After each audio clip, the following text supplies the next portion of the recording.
Le 6-9. Listen anywhere. Sur France Inter. Bonjour Pierre Aski. Bonjour Ali. Aujourd'hui Pierre, vous vous intéressez à Donald Trump qui sera demain à Paris. Ça devait être une grande cérémonie avec tête couronnée et chef d'État. C'est devenu le rendez-vous diplomatique le plus prisé de l'année.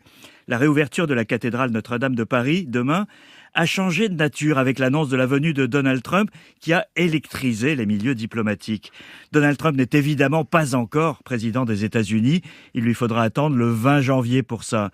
Et c'est d'ailleurs Jill Biden, la First Lady, qui représentera son mari. Joe Biden revient à peine d'Afrique et n'a pas de raison de s'infliger un voyage de plus. Et surtout, de fait, Donald Trump est déjà un peu plus que le président élu, bien plus que lors des transitions présidentielles précédentes.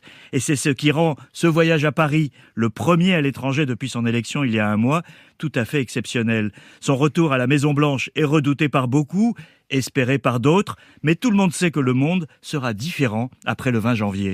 Et en quoi la venue de Donald Trump à Paris est-elle un événement ? Alors, depuis son élection, il a eu beaucoup d'appels téléphoniques, reçu quelques rares visiteurs étrangers, mais à Paris, en marge de la cérémonie formelle de Notre-Dame, Donald Trump ne manquera pas d'avoir des entretiens, même brefs, avec certains des quelques 50 chefs d'État et souverains présents, à commencer par Emmanuel Macron, son hôte.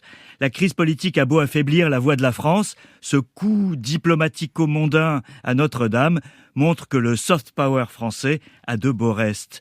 Donald Trump pourra ressentir à quel point le monde est ambivalent à son égard, surtout les alliés des États-Unis. Ils craignent ce milliardaire imprévisible, entouré d'une garde rapprochée déconcertante. Mais en même temps, tous considèrent les États-Unis comme la puissance indispensable pour leur sécurité et feront les concessions qu'il faut pour que rien ne change.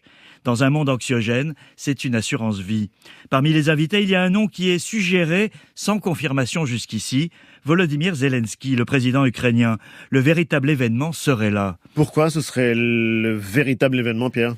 On connaît, Ali, les positions de Donald Trump sur le soutien à l'Ukraine. Les républicains ont un temps bloqué l'aide militaire à Kiev. Le président élu veut régler le problème à sa manière, même si on ne sait toujours pas comment. Et il y a dans son entourage un sérieux lobby pro-Poutine. Il y a pourtant dans le même temps un gros travail pour convaincre Donald Trump de la nécessité de ne pas lâcher l'Ukraine. Le secrétaire général de l'OTAN, Mark Rutte, était cette semaine à Mar-a-Lago, le QG de Trump en Floride, tout comme un émissaire de Kiev. Tous font valoir que c'est la crédibilité du leadership américain qui est en jeu en Ukraine et qu'une victoire de Poutine affaiblirait sa position face à la Chine, la bête noire de Trump. Des formules de compromis sont à l'étude.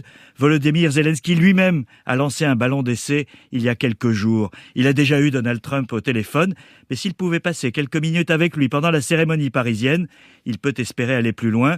Emmanuel Macron et d'autres dirigeants européens iront dans le même sens. Chacun sait que faire changer d'avis Donald Trump relève du miracle, mais qui sait, peut-être que la renaissance d'une cathédrale européenne le permettra. On appellerait ça l'esprit de Notre-Dame.